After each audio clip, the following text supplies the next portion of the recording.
Hello everyone and welcome back to Let's Play Banjo-Kazooie. In the last part, we started our adventures here in Gobi's Valley, and now we're gonna go finish this world off before briefly heading back to Freezeezy Peak to grab the 10th Jiggy we couldn't grab there on our first visit. So on the whole, we've taken care of a lot of the Jiggies in this world, on the far corners of the world at least. Most of the ones that remain are actively closer to the entrance now, usually surrounding the area near the giant sphinx here that I ignored last time. But our first duty business is to actually head back to the start of the world, because since we freed Gobi, he's now over here by Trunker, and well, that might just help us finish off what we need to do over here, won't it? This tree looks a bit thirsty, but I need all my water for myself. Hey, S stands for share, Gobi. Free the water! Lovely water. Trunker feels great. So let's say encouraging Gobi to share the love causes Trunker to grow to his full size, and that spawns our next Jiggy on top of him. But notably, you can't climb Trunker himself. You need to jump from the leaves on one of the surrounding palm trees to get there. Something about this has always felt awkward to me, but I think it's largely just a factor of why add that extra step more than anything. Our next areas of focus are all around the Sphinx. Namely, we need to get on top of the Sphinx, into the Sphinx, as well as explore the superheated sand around the Sphinx. Thankfully, to do the third of those, there are some waiting boots on the Sphinx's tail that has a timer long enough for you to be able to reach basically any single note around here. But you can also take a magic carpet from over on the right side to reach this. Not that you'd really need to, but hey, it's there if you want to. While I'm around here grabbing some notes, I believe a Mumbo token or two as well as an extra life, let's go back to the game's staff really quick. The next notable role that's listed is the cartoony bits and more scribbling, who's a character artist and animator, Ed Bryan. This was actively their first credit, at least according to Moby Games. They were then on the support team for DK64, main team for Banjo-Tooie, art and graphics team for Grab by the Ghoulies, art and graphics team for Viva Pinata, both on Windows and on the 360. They were still involved seemingly in the art in some form for Banjo-Kazooie Nuts and Bolts. The latter two Viva Pinata games, Pocket Paradise and Trouble in Paradise, they were on the art team and Viva Pinata team. But their most recent credits are in 2010 and 2011 as part of the art team and divisional development staff for Connect Sports and Connect Sports Season 2. That does kind of bring me to one topic that gets brought up here and again on social media, specifically whenever the prospect of a new Banjo game gets brought up by someone and they want Rare to work on it.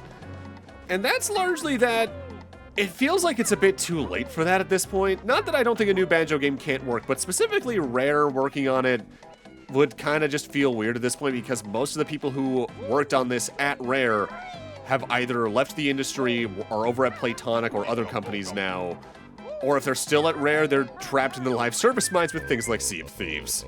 My nose is all blacked up. So the thing we need to do to enter the Sphinx outright is shoot some eggs into his nostrils. Hey, that tickles. By shooting eggs into both nostrils, the door down there will open and we can access what's inside.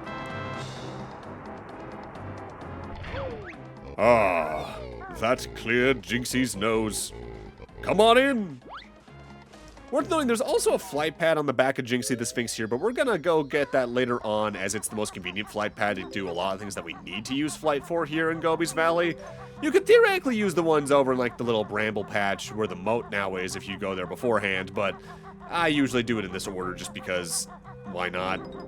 By the way, make sure you actively come all the way to the back here of Jinxie to grab not only the Mumbo token, but these two extra notes here, as the draw distance in this game, as we talked about prior, is short enough where you're just not going to see those until you get really close to them.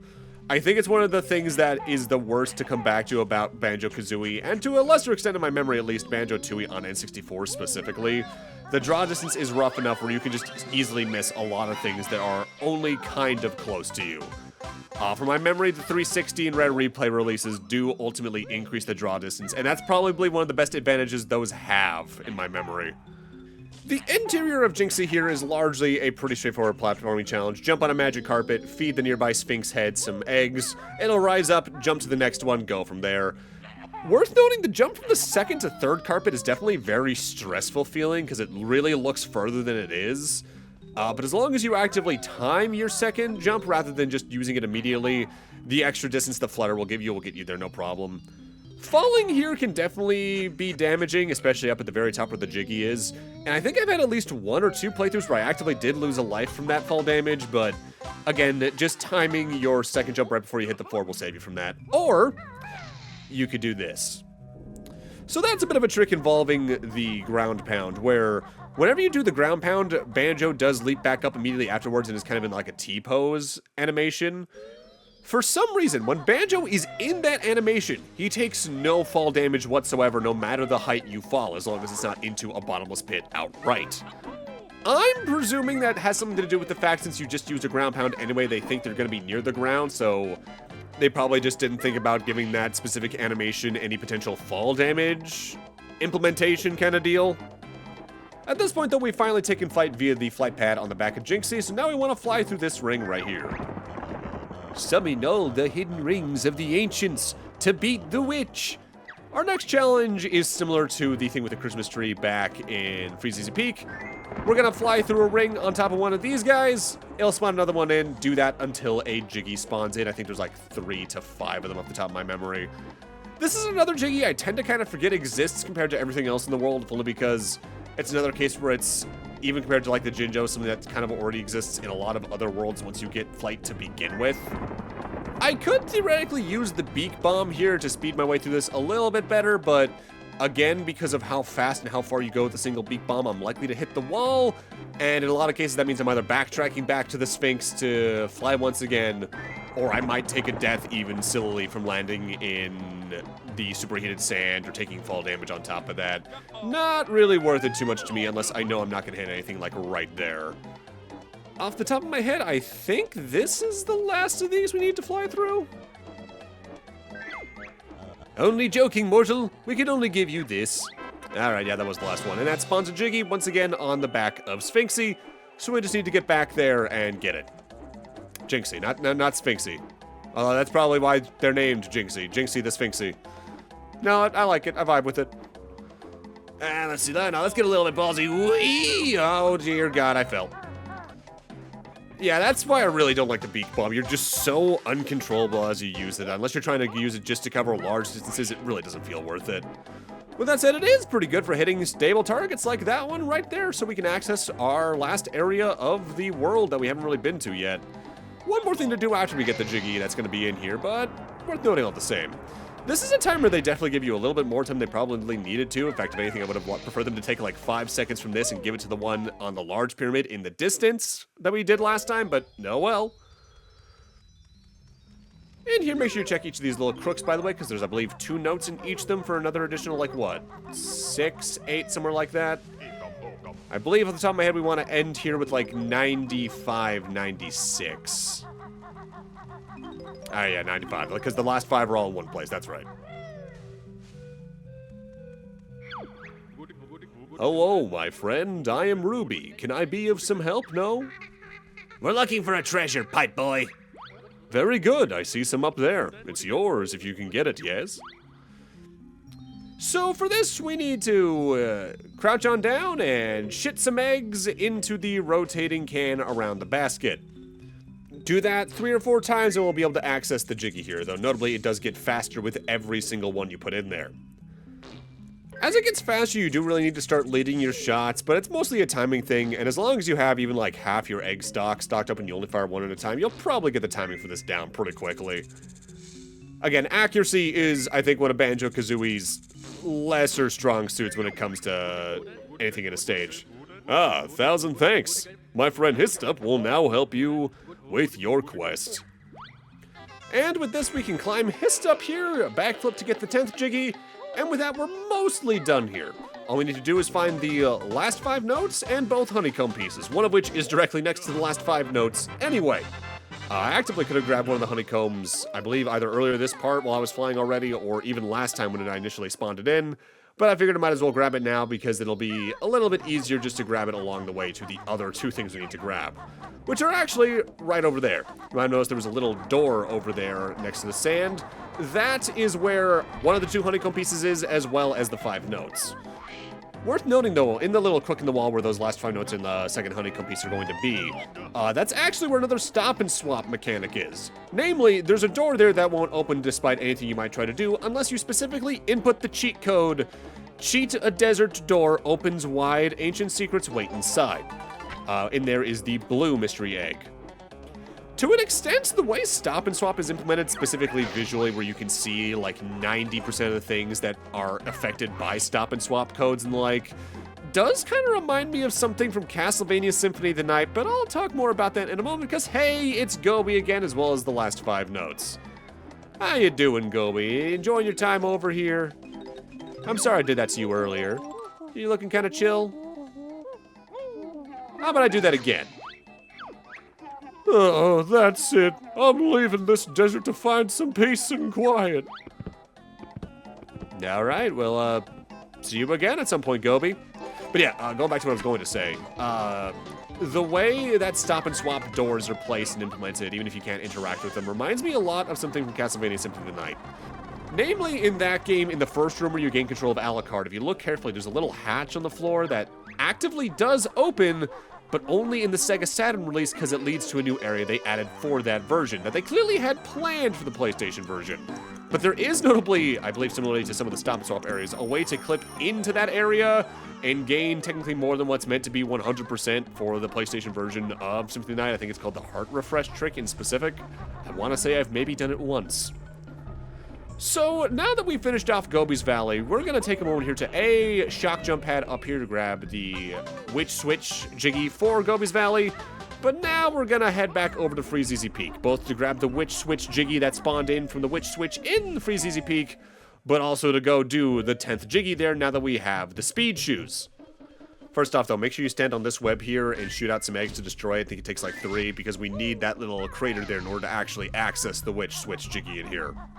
With that said, if it's your first playthrough, I would actually recommend waiting on grabbing the Jiggy I'm going for right now, as there's another levels Witch Switch Jiggy that spawns in this main room here, and you might as well grab them both at once because they take 90% of the same steps to grab. We need to jump up here with the shock jump pad, ground pound the switch over here, take the running shoes, and then try to get to the flight pad that this spawns in.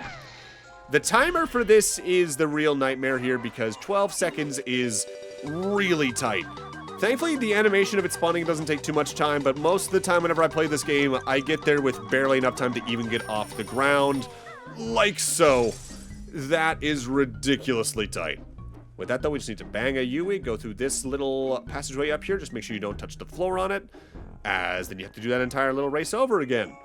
And then we just need to get to the Freezeezy room, and then get all the way up to the top right of the mural here, which I just realized I think it's sort of meant to be an advent calendar. And there's our next Witch Switch Jiggy. That's what, 7 in this area? Yes, so 3 more in Grunty's Lair.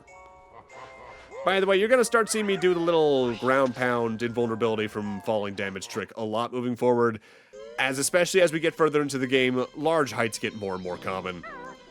So now that we're back in Freezeezy Peak, our destination is to go see Boggy again, just barely to the right of where the main entrance of the world is over here, as we need to race him again, but as Banjo and Kazooie this time rather than the Walrus. Hey, buddy. Fancy a race against Boggy? Press A to accept or B to chicken out. Okay, buddy. Here's the rules. Run through the red slalom gates and try to beat me to the end. Let's do it. 3, 2, 1, go! This race is kind of a nightmare. Largely the same rules apply. You gotta follow the slalom gates, going through the red one, skipping one I believe is an instant loss. You can't get left too far behind, and of course you need to win the race to get the Jiggy. With that said, Boggy is a much better racer this time around. He's a lot faster and better about catching up with you if you get too far ahead, but also because we're no longer the walrus on a sled, we're no longer immune to damage from the freezing cold water. So if you fall in the water, you're either A, gonna take a hit and be stunned long enough that Boggy takes a commanding lead and you instantly lose from that alone, or you're gonna lose your speed shoe state, and then that'll just lead to the same ending. Specifically, that section we just passed where we have to get across the thin bridges is the worst that this race feels because the camera just does not behave with depth perception there at all. This is one of the potential nightmare Jiggies in the game in general, alongside getting the one from Mr. Vile back in Bubble Gloop. If there's one I might debate skipping on any given playthrough, it's likely this one. Oh, I've lost again. Take my other medal. I'm off to look for my kids' presents. Already done. I'm a better father than you'll ever be, Boggy. So that's all 10 Jiggies finally in Freezeezy Peak collected. Again, a little bit weird, but I don't mind him doing it like this because the one time the game really does it, and you have the choice of either doing it here or in Gobi's Valley. And honestly, doing Freezeezy Peak again for a brief second honestly has always felt better to me than doing Gobi's Valley again afterwards. I don't really mind it again too much because A, it's quick, and B, it's only the one time the game does it as opposed to what they do in Banjo-Tooie, where things of that nature are damn near constant in that game. So with both of those worlds wrapped up, we need to now finally go deeper into Gruntilda's lair than we have up to now.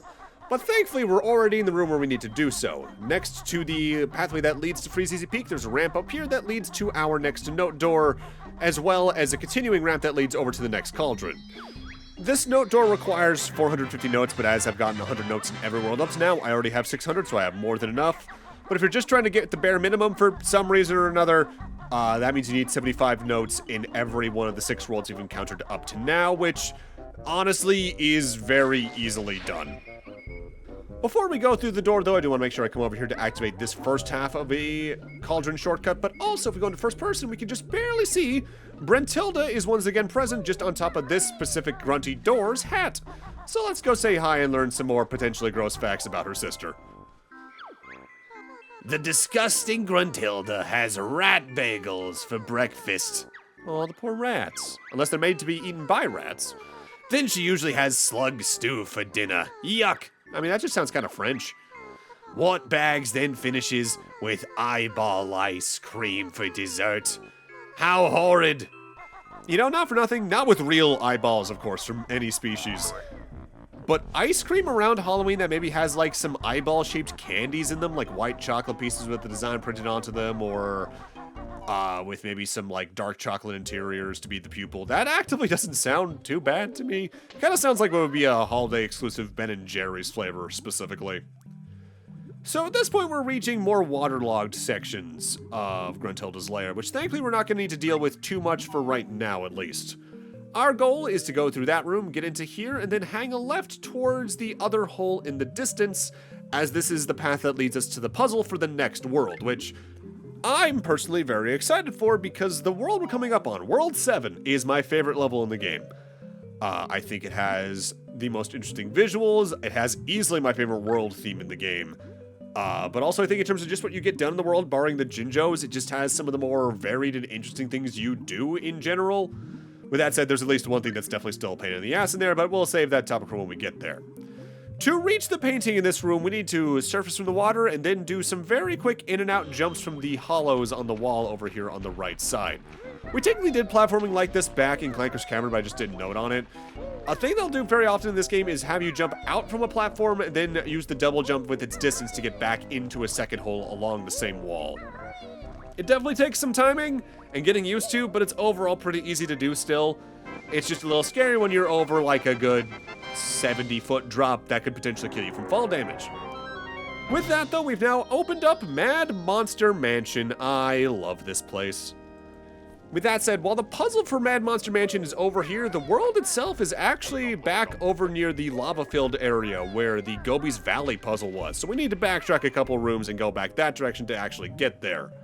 You could make an argument that Gruntilda's lair has probably some of the more unnecessary backtracking in the game for things like this, but the area itself is still so comparatively small, even on a room-to-room basis, where it doesn't really register with me. Those are complaints I'd much rather save for talking about in Banjo-Tooie once again. Plus, at the very least, unlike the main worlds we do in the game itself, there's at least the cauldrons to serve as a quick, albeit limited, fast travel option to help get you from one end of the area to another much more quickly. If you actively use every single shortcut in the game from the start of the layer all the way to the end of it, I think you can get through the entire layer in around like 2 minutes, not even. My next world is the hardest yet, and you will fail on that, I'll bet. That was one of your weaker ones there, Grunty. But with that, I'm going to need to end this off here. Thank you guys for watching, and in part 10, we're going to go find and enter Mad Monster Mansion. See you guys then.